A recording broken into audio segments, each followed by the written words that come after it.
Good evening, this is Brass Tacks. I'm Zakir Jacob. There's been yet another dastardly killing of a Kashmiri Hindu right in Shopian. This is not the first time, and God forbid, it is unlikely to be the last. Sunil Kumar was just an agricultural labourer, a field hand who was working in an orchard when he was picked out. His fault, apparently, was that he was part of a local Tiranga Yatra. From Rahul Bhatt and Amreen Bhatt back in May, to Rajni Bala, who was just a school teacher, to today Sunil Kumar, who was just a farm worker. How long will Kashmiri Hindus have to suffer at the hands of this gruesome and debilitating culture of violence where they are being singled out and killed only because of their religion? But first, the story from Shopian.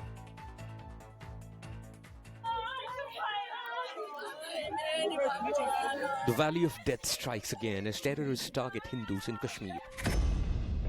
The latest victim is Sunil Kumar. He and his brother Pintu were shot at by terrorists in an apple orchard in Shopian. Sunil died at the spot while Pintu is battling for his life.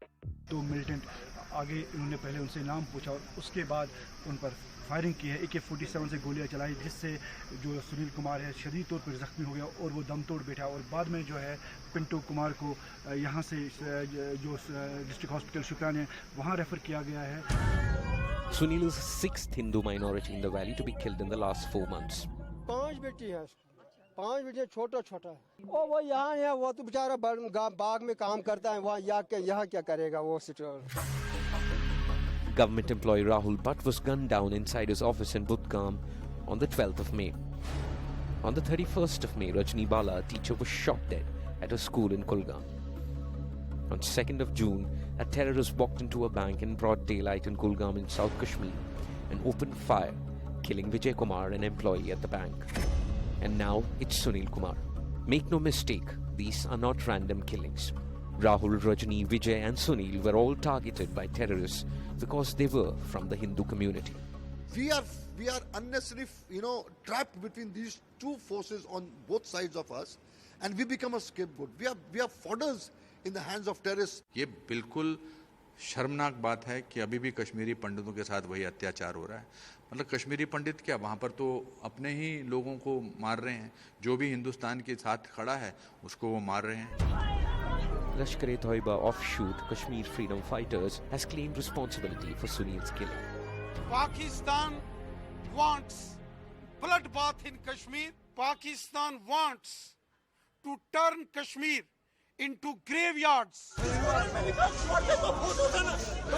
On ground, the fear and anger among Hindu minorities is boiling over. They don't want to become another statistic in the valley of death. So can the government wipe out terror from Kashmir once and for all? All right, can terror be wiped out once and for all? Nalin Kohli, BJP national spokesperson, on the debate this evening. Ifra Jan, spokesperson of the National Conference Party. Shashi Kant is former DGP of Punjab. Alok Bansal, director of India Foundation, and Amit Raina, spokesperson of Roots in Kashmir. Let me start with Nalin Kohli. Can we at least now accept, Nalin, that all is not well in the valley? From Rahul Bhatt back in May, Amreen Bhatt, and then Rajni Bala, today Sunil Kumar, simply being killed for their religion, simply being killed because they were Hindu, in what seems to be something that started off way back in 89-90, the ethnic cleansing of Kashmiri Pandits out of the valley that happened. That seems to be continuing trickle by trickle even today. That these people have died only and only because they happen to be at the wrong place at the wrong time, and they happen to be Hindus. So, Zaka, well, the straight answer first is that of course it's targeting killings, and there's no doubt about it. And they are being picked out, as in the last few cases, for being Kashmiri Pandits and Hindus, those who are also not Kashmiri Pandits who are working in the valley. And that's a clear change of strategy, and the strategy has to be read in the larger context. The first is, I must start at the top by saying that each such targeted killing is not just a pain that family feels, but we too feel it, because after all, this is a clear strategy and it's a nefarious design. So if I look at the larger picture of it, the situation in Jammu and Kashmir, as you rightly pointed out, there was a whole period which is pre-370, Article 370, And the high point of it is the terrorism we've seen and the ethnic cleansing that took place and the massacre of Kashmiri Pandits and Hindus in the late 80s, early 90s. So that's the first phase. If we now look at it, moving from there, different governments over time have tried to deal with terrorism. In a post-370 situation, there is a sort of an attempt of mainstreaming, not just those who had moved out of the valley, which is Kashmiri Pandits, but also the larger population there. And in that context, if you look at what the Honorable Lieutenant Governor had said recently, a couple of days ago and yesterday, is that the Har Ghar Tiranga, the national flag, national anthem, generally in terms of what has happened with the general condition there, whether it's tourism or etc., has been one whole attempt at mainstreaming. But Pakistan and Pakistan-supported terrorists and groups there, I will put the blame also on people in Jammu and Kashmir, certain political and vested interests. They would like to see this to be seen in the context of terrorism has not ended fully, whereas they will ignore the larger picture, and at the same time they will ignore that each one of the perpetrators has been eliminated thereafter. No, so there is a concern for the Kashmiri Hindus who are being targeted. The other side is equally of concern that there is a narrative to be built up as if this is the same situation as earlier, which it is not. No, let me ask Ifra Jan. The point is the Kashmiri Pandit community, or more than 90% of them, had to flee way back in the 1990s, late 80s, early 90s, because of the ethnic cleansing that happened. Now, over the last 6 months or so, with these repeated targeted killings, and I don't want to go through the names again and again, isn't it clear, Ifra Jan, that there needs to be, and this is not just confined to government or security agencies, that Kashmiri society needs to rise above and say that if we are known for a certain syncretic culture, what is syncretic about killing a Rahul Bhatt or a Sunil Kumar just because they happen to have a Kumar or a Bhatt as their surname? You see, wherever minorities are targeted, anywhere, whether it's Uttar Pradesh, whether it's a Dalit boy in Rajasthan yesterday, or whether it's in Gujarat today, where Bilkis Banu's rapists are actually allowed to walk out with sweets being distributed, everywhere the majority needs to stand with the minority. It's as true in Kashmir as it is true in any part of the world or any part of India for that matter. But let's come to the point. The Kashmiri society has not voted for these terrorists. So to lay the blame on a normal Kashmiri who's going on with his life, he has not voted for this person. Interestingly, when you look at the numbers, actually, ever since Kashmiri Pandits started to get targeted, around 24 Kashmiri Pandits have been targeted. And I think thrice more than that, which is thrice the number, Kashmiri Muslims have been targeted. So nobody in Jammu and Kashmir at this point, under the BJP government's security apparatus, is safe. Whether it's a Kashmiri Pandit, whether it's a Kashmiri Muslim, whether it's a Kashmiri Sikh, or even those migrant laborers who would actually come from outside. That is point one. No, but Ifra Jan, can I? What I'm asking you is a larger question. One second. It's a larger question of there seems to be a certain mentality, there seems to be a certain ideology which has taken root in Kashmir, that, these are all outsiders, we need to chase them out, we need to cleanse them out. And I don't see even, and I'm sorry to say this, I don't see even mainstream political parties going beyond. Of course, you'll put up tweets of condemnation, maybe spokespersons will have statements to make. But beyond that, I'm sorry to say, even mainstream Kashmiri political parties are only paying lip service. I think your understanding of Kashmiri politics is extremely lacking. And I'll tell you why. When it comes to Kashmiri political parties, especially the National Conference has lost around 6,000 of its workers, including sitting MLAs, sitting ministers, to similar terror acts. We have survived, the National Conference has survived more than 10,000 deadly attacks. One of our leaders actually had 20 of his PSOs killed. It's just a small example. So anybody who says, National Conference is not exactly doing, or it's not sympathetic, actually understands nothing about Kashmir and actually believes the BJP propaganda. I feel very sorry. Nalin, respond, and then I'll go to the other guests after that. Yeah, quickly. Not very complicated. That's a script, and she's entitled to. I mean, she's a spokesperson of a political party. She has a commentary and a script to stick to, but let's get down to the basic backstacks. And I'll challenge this to Ifra on Open TV. Say, she will, or her party will never say Pakistan is the cause of the problem. They will never criticize the terrorists. They will not criticize the organizations like JKLF and the others that have been. 1 minute, don't interrupt me, ma'am. Don't interrupt me, ma'am. I heard you. Ifra, 1 second. I'll give you a chance to respond. I'll give you a chance to respond. Let him finish, please. One at a time. One at a time. One at a time. Ifra, please.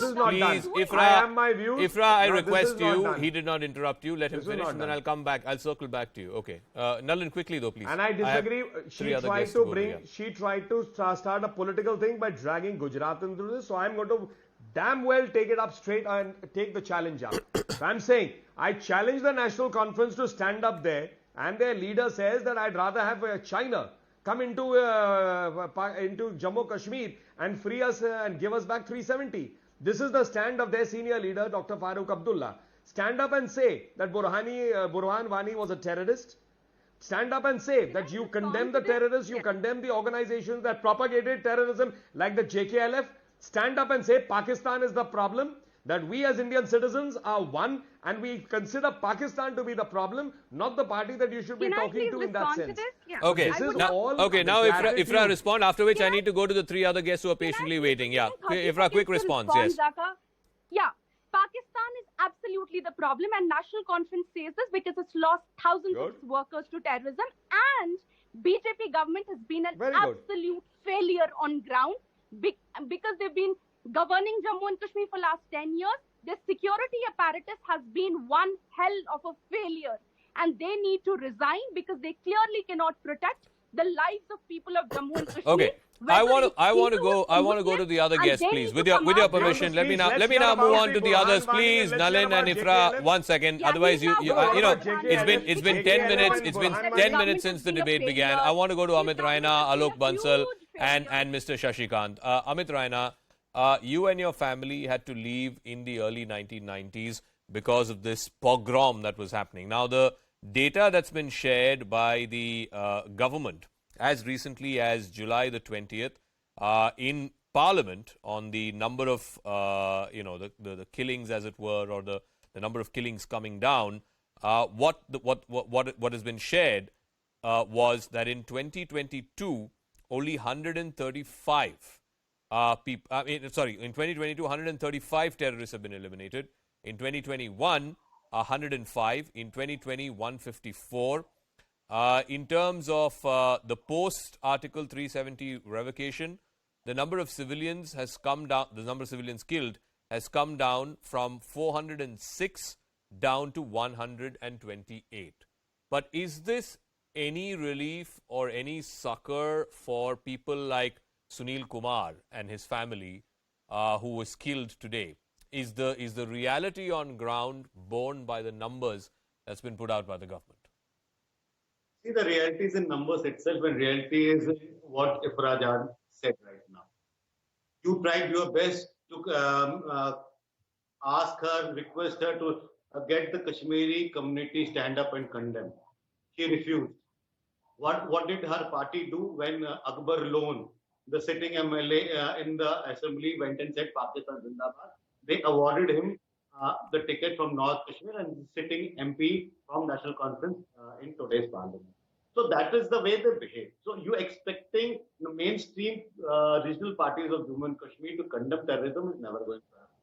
That they are the reason that what Kashmir is in today, and subsequently the Bharatiya Janata Party is the reason that Kashmiri Pandits are getting killed. And now you look at the number. You are saying 120 people have been killed, out of which 22 are Kashmiri Hindus. Then there are migrant laborers, and then there are other people. Now, Kashmiri Pandit population in Kashmir is 0.1%. And the percentage of killing of Kashmiri Pandits is around 25%. That's a huge number. It tells you how Kashmiri Pandits are being targeted and being killed. And this is happening because after you abrogated Article 370, you took a historic step You went and refused to acknowledge the problem. The reason you abrogated Article 370, the reason you abrogated Article 370 was that Kashmir was fighting against jihad. Kashmir was fighting against Ghazwa Hind philosophy of Pakistan. You went and cloaked it as development issue. Then that is one reason. So you did not fight jihad as jihad needs to be fought. Then you went and brought ego issues in the safety and security of Kashmiri Hindus. When Rahul Bhatt was killed, when Rajni Bala was killed, when Deepak Chand was killed, when Supinder Kaur was killed, you knew that Kashmiri Pandits and Hindus are soft targets. So instead of moving them to safer places, instead of relocating them to Jammu, till you get your act together in Kashmir, you went and said, no, they are going to stay here because you needed Kashmiri Pandits to show to the world that things are normal in Kashmir when they are not. And we continue to lose lives in Kashmir because of this ego-ness. Now, today, Kashmiri Pandit Sangharsh Samiti, just 10 seconds. Kashmiri Pandit Sangharsh Samiti, an organization which has been active in the valley for the last 32 years, the President Sanjay Tikku did not leave valley even when he had said last year he was provided security. He has seen worse of the times. Today appealed to the community saying we are no more safe. So it tells you the mindset of the community which is in valley today. If you cannot so let me ask Alok Bansal and then after that Shashikant. Alok Bansal, I also want to refer to one gentleman, Makhanlal Bindru, ML Bindru, was running a pharmacy shop in downtown Srinagar. He stayed back for 32 years after the ethnic cleansing that happened in the 1990s. He was shot dead by assailants in broad daylight. He chose to stay back, did not leave Kashmir. Then there was Rahul Bhatt, a government employee, shot inside a government village office, a tehsil office. He was a clerk there. And now Sunil Kumar, who was a farm laborer working in an orchard. These are all people who, if they chose, could have gone away from the valley in the 1990s when the pogrom was happening, but they chose to stay there. What message does it send out to those people who chose to stay there, to keep up the syncretic culture, to keep up the fact that Kashmir cannot be allowed to slip into the abyss and that it is, Jannat on earth, as it were? The question then is, what sort of message does this send out to those people who stayed back, and what sort of message does this send out as far as the national security question is concerned, that you have a smaller neighbor like Pakistan, which has been waging this low-cost warfare for the last 30, 40 years, and while we are able to control it in fits and starts, we're simply not able to put an end to it. See, we need to be very clear. There is truth in what all my predecessors have said to some extent. There is no doubt that the number of Kashmiri Muslims who have been killed is 3 times that of Kashmiri Pandits. But what Mr. Kaul said is the truth, that in terms of percentages, it's far many more Kashmiri Pandits who have been assassinated than others. And this actually brings me to a question that when you kill one individual, far more number of people are scared.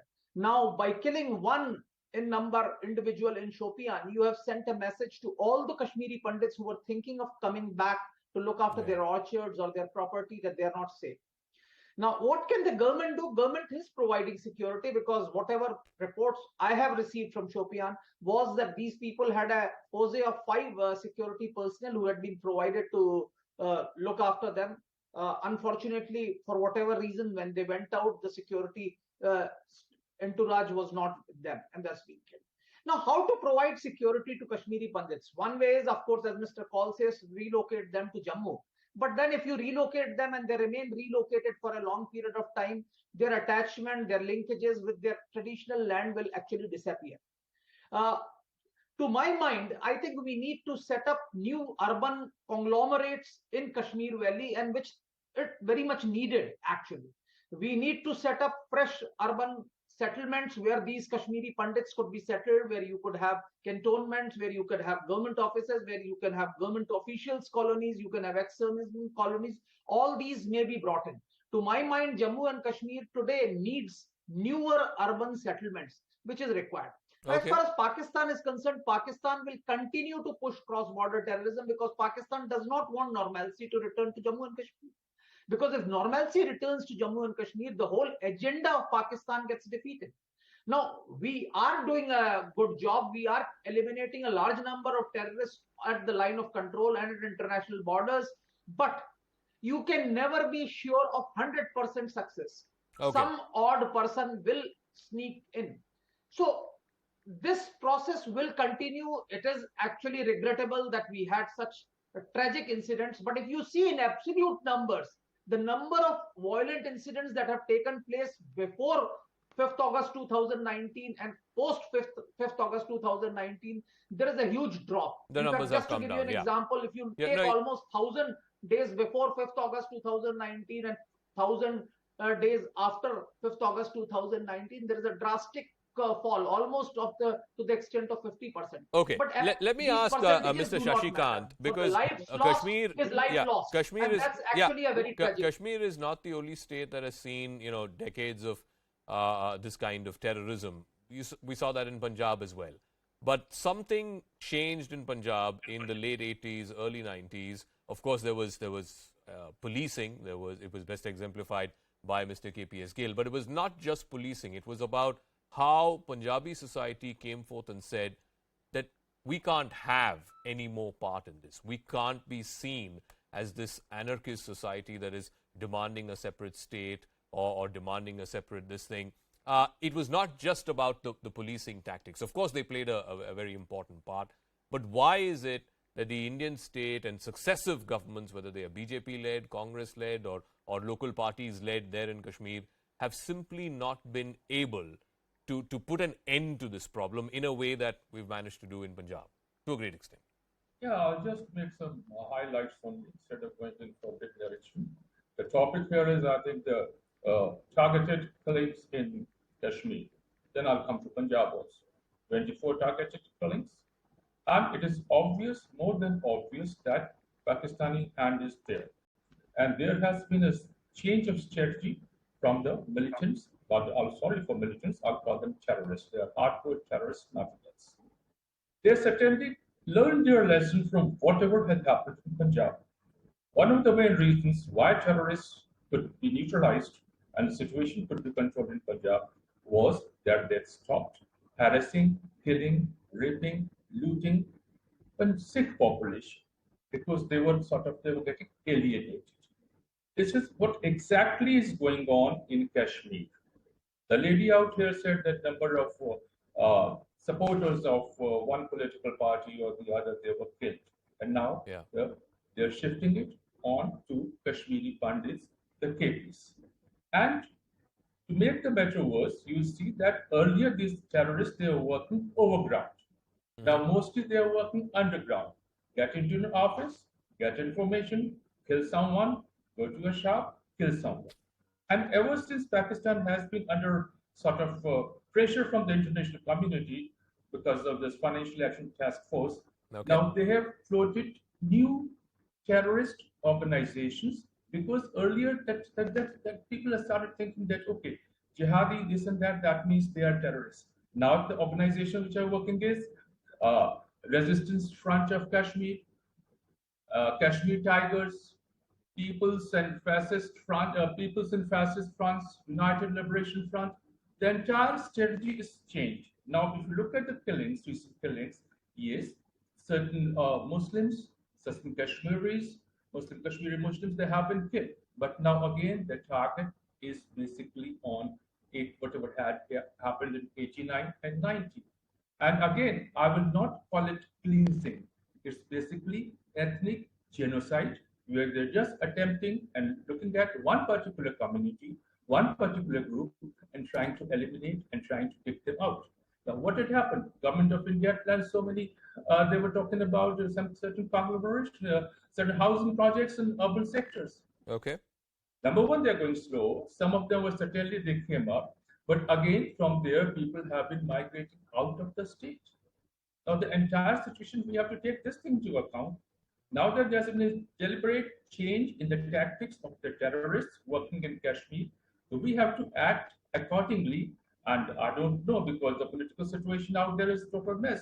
Local political parties are not helping in any way the government of India to neutralize, to sort of control the situation. So I think this certainly government of India will also have to think about it. New factors which have come up, and pressure, of course, has to be put in Pakistan. This new organization which has floated, which sound very, very European, like French liberation and this liberation, that liberation. That has to be controlled. Okay, That's what I want want to say. go Thank back you. to the political spokespersons, and I'll give the final comments to both Nalin and to Ifra. Nalin, can we at least now conclude that Kashmiri Pandits as a community have become refugees in their own land? I talked about Makhanlal Bindru, I talked about Rahul Bhatt, Amreen Bhatt, and of course now today the tragic killing of Sunil Kumar. Why has no government been able to find a solution to this? Yes, you abrogated Article 370. That was great. That was a good step. But what on ground has visibly changed to improve the plight and the lot of the Kashmiri Pandit community? You heard what Mr. Raina had to say earlier. He's saying basically you have brought in these enclaves where Kashmiri Pandits are living, and you've made sitting ducks out of them. And there is a counter view also, which I think I heard on the program, saying that we should create the conclaves. You see, these are different approaches. The fact of the matter is that the question is not related per se to the enclave or the lack of the enclave. The first is to a direct answer to your question is, of course, the Kashmiri Pandits and the Hindus were made refugees in their own land. It happened in 1987, 88, 89, 1991. And the mainstream political parties of the state looked the other way. Some even participated. They even helped those who propagated this violence, genocide and the shifting out. They helped them even legitimize them in society. So that's one part of the story. The second is today, has things changed? Of course, it's changed. That there is a problem is reality. That there are targeted killings is a reality. But there is also a huge change than what it was. There is a full focus which is working on mainstreaming Jammu and Kashmir. It is no longer an isolated enclave in which, courtesy Article 370, the local population and a segment of them and political parties rule to create a separate identity which led to separatism, and which actually is the cause of terrorism and the events that took place in the 80s with its shadow on even today.